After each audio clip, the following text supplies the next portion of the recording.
Bismillahirrahmanirrahim. Assalamualaikum warahmatullahi wabarakatuh. Sahabat beriman yang dirahmati Allah, subuh adalah waktu yang amat istimewa. Waktu di mana terjadi pergantian dari malam ke pagi, dari gelap menuju terang. Subuh sering diungkapkan secara khusus dalam beberapa ayat Al-Quran. Dan demi subuh, apabila fajarnya mulai menyingsing. Quran Surat At-Takwir ayat 18. Katakanlah, aku berlindung kepada Tuhan yang menguasai subuh.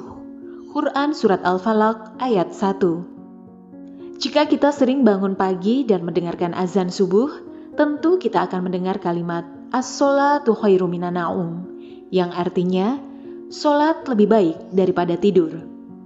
Kalimat tersebut tidak terdapat pada azan di waktu sholat lain. Dalam kalimat tersebut, Allah memberikan isyarat kasih sayang pada hambanya. Pada waktu tersebut, diperintahkan untuk menjalankan sholat subuh. Waktu subuh sendiri memiliki banyak kejadian besar dan keistimewaan. Yang pertama adalah disaksikan oleh para malaikat. Subuh begitu istimewa bagi umat Islam hingga Allah Subhanahu wa Ta'ala menurunkan perintah sholat subuh. Sebagaimana firman-Nya dalam Quran Surah Al-Isra ayat 78. Dirikanlah sholat sesudah matahari tergelincir sampai gelap malam. Dan dirikanlah pula sholat subuh. Sesungguhnya sholat subuh itu disaksikan malaikat. Orang yang menjalankan sholat subuh akan mendapat perhatian Allah pada hari kiamat. Karena berkumpulnya para malaikat malam dan siang di waktu tersebut. Di mana para malaikat melaporkan langsung kepada Allah Subhanahu wa Ta'ala apa saja yang dikerjakan hambanya di waktu subuh dan mendoakan kebaikan bagi mukmin. Yang kedua, salah satu penyebab masuk surga. Terkadang kaum mukmin lalai dalam menjalankan sholat subuh, lebih memilih untuk melanjutkan tidurnya daripada bangun untuk melaksanakan sholat. Orang yang menjalankan sholat subuh tepat waktu, baginya akan menjadi jalan masuk surga. Dalam sebuah hadis mengatakan, barang siapa yang mengerjakan sholat berdua, yaitu subuh dan asar, maka dia akan masuk surga. Hadis riwayat Bukhari dan Muslim. Yang ketiga, salah satu penghalang masuk neraka.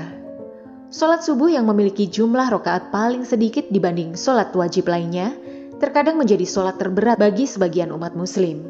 Bagi yang menjalankan sholat subuh, baginya dapat menjadi penghalang masuk neraka. Seperti yang disampaikan dalam hadis berikut. Sekali-kali tidak akan masuk neraka orang yang mengerjakan sholat sebelum matahari terbit di ufuk timur. Hadis riwayat Muslim dan Abu Daud. Yang keempat, berada dalam jaminan Allah. Barang siapa sholat subuh, maka dia berada dalam jaminan Allah. Hadis riwayat Muslim. Orang yang menjalankan sholat subuh mendapat jaminan keselamatan dari Allah.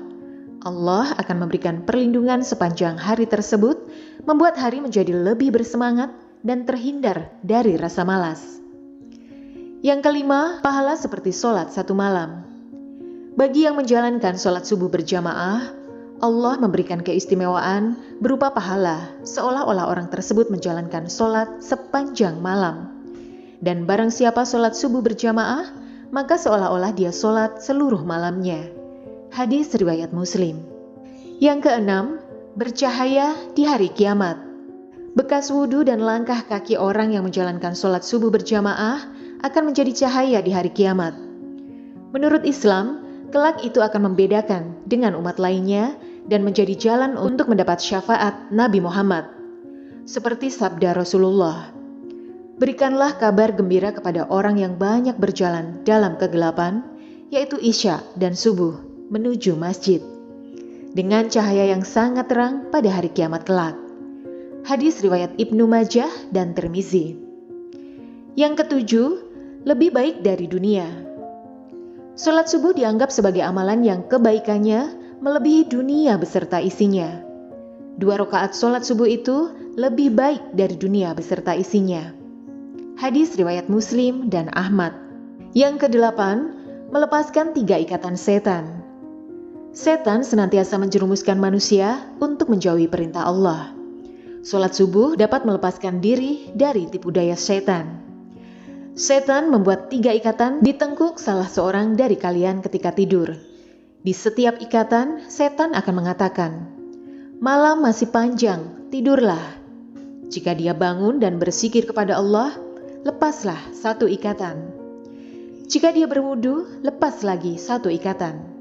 Jika dia kemudian mengerjakan sholat, lepaslah ikatan yang terakhir. Yang ke-9, terhindar dari kencing setan.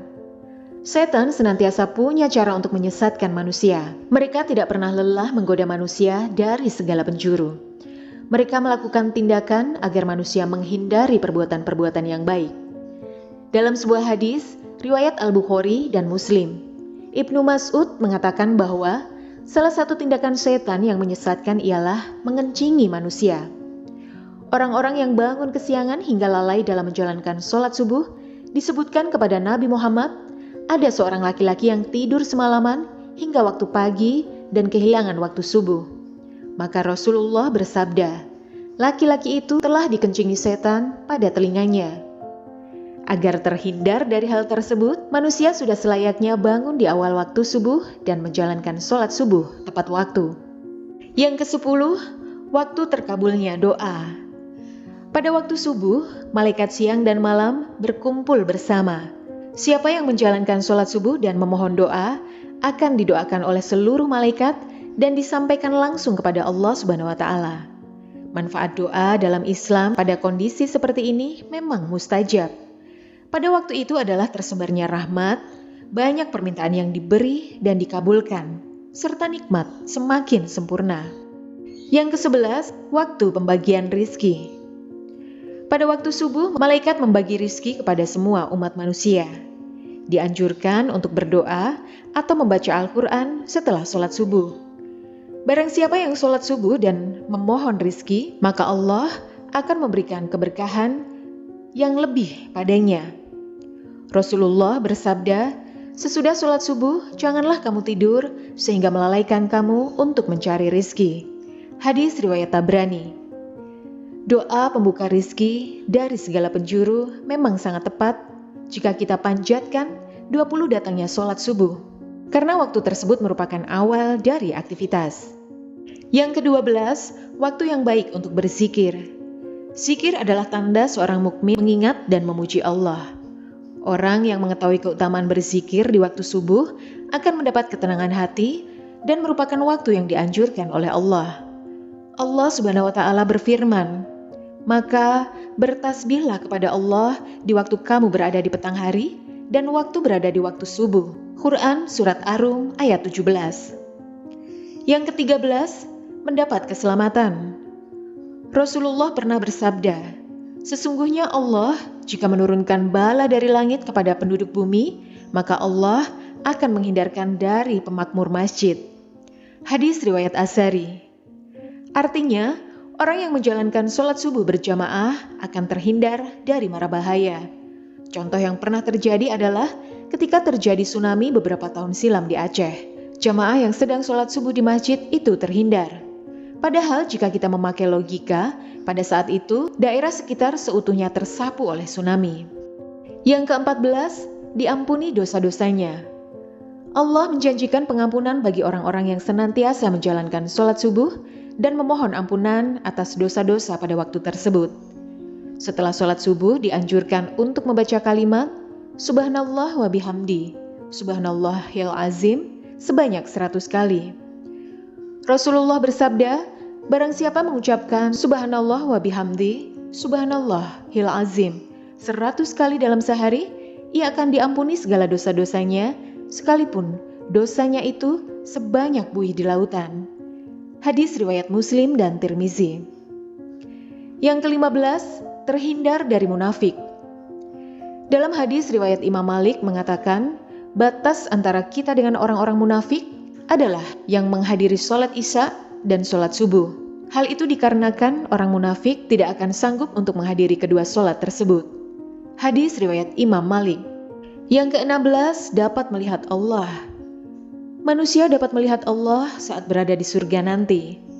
Allah, Zat yang Maha Agung, akan menampakkan dirinya di hadapan hamba-hambanya yang dikehendaki. termasuk di hadapan hamba-hamba yang selalu menjaga sholat subuhnya. Rasulullah bersabda, "Kami sedang duduk bersama Rasulullah ketika melihat bulan purnama. Beliau berkata, 'Sungguh, kalian akan melihat Rob kalian sebagaimana kalian melihat bulan yang tidak terhalang dalam melihatnya. Apabila kalian mampu, janganlah kalian menyerah dalam melakukan sholat sebelum terbit matahari dan sholat sebelum terbenam matahari. Maka lakukanlah.'" Hadis riwayat Bukhari dan Muslim. Yang ke-17, mendapat pahala seperti pahala haji dan umroh. Bagi orang yang menjalankan sholat subuh berjamaah, dilanjutkan dengan berzikir hingga matahari terbit dan ditutup dengan sholat 2 rakaat, akan mendapatkan pahala selain dengan pahala haji dan umroh. Seperti sabda Rasulullah, siapa yang sholat subuh dengan berjamaah, lalu duduk berzikir kepada Allah sehingga matahari terbit, kemudian sholat 2 rakaat, maka ia mendapatkan pahala haji dan umroh sempurna. Hadis riwayat Tirmizi. Sahabat beriman yang dirahmati Allah, mari kita biasakan bangun pagi dan menjalankan sholat subuh tepat waktu. Selain menjalankan kewajiban sebagai umat muslim, sholat subuh juga memberi hikmah berupa melatih kedisiplinan diri dan mencegah rasa malas. Demikian yang bisa saya bagikan. Semoga bermanfaat untuk kita semua. Amin ya rabbal alamin. Assalamualaikum warahmatullahi wabarakatuh.